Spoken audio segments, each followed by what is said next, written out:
Les élections approchent à grands pas. À la fédération Horeca, on a décidé de jouer cartes sur table, sans mauvais jeu de mots.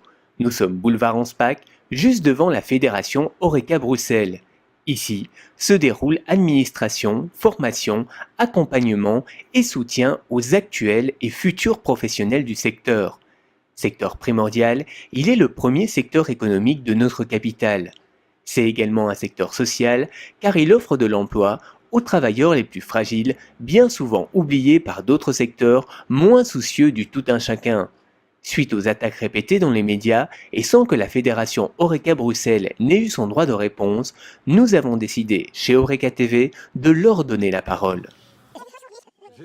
Pour être très clair devant moi, j'ai un problème en fait avec M. Roch, que je n'ai jamais rencontré, mais il m'en veut à mort, parce qu'un jour j'ai fait une étude, il y a longtemps, ça, il y a déjà 2-3 ans, en disant que les 6 000 emplois promis, oui, suite à la baisse de la TVA. N'avaient pas été respectés. Ça, j'avais une question aussi là-dessus.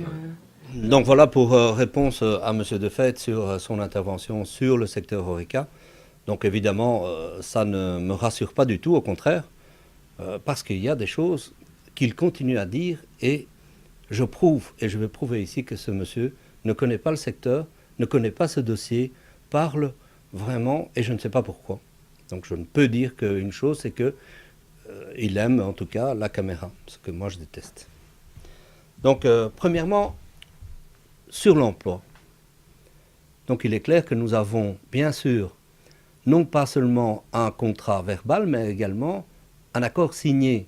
Si on avait eu la baisse de TVA, nous nous sommes engagés à ce que 25 000 nouveaux postes soient créés dans le secteur Horeca. Bien sûr, toutes ces années dans lesquelles nous avons œuvré, il y a eu également une crise qui est arrivée. Et nous n'avons pas reçu la TVA à 6%. Nous avons reçu une TVA de 21 à 12%. Alors, est-ce qu'on a créé de l'emploi? Oui. Je le prouve. Ça vient du cabinet de la ministre compétente, Joëlle Milquet. Donc, les mesures qui accompagnaient le secteur Horeca, qui est les mesures win-win, ont permis de créer plus de 6 000 emplois win-win. Sans la baisse de TVA, une société n'a pas de marge et n'a pas de liquidité suffisante pour pouvoir engager qui que ce soit. Donc, nous avons engagé 6 000 travailleurs win-win. Nous avons également engagé d'autres travailleurs, mais rien que ceci. Dans la période de crise où pratiquement seul le secteur Horeca a engagé des gens, bien, ce que ce monsieur dit sur notre secteur est déjà diffamatoire. Deuxièmement, M. Defait dit qu'il devait y avoir, en tout cas de la part du ministre compétent Didier Reynders, à l'époque ministre des Finances, un rapport. Oui, on l'a entendu ce rapport. On l'a entendu, bien sûr, avec anxiété. Et ce rapport est arrivé. Ce rapport est arrivé, je suppose, chez beaucoup de gens, mais apparemment, M. Defait n'a pas reçu. Ça, je ne sais pas pourquoi. Mais en tout cas, qu'il parle de choses, encore une fois, qu'il ne connaît pas, ne maîtrise pas, bien, c'est ça qui me déplaît. Donc, le rapport sur le budget, il est bien sorti.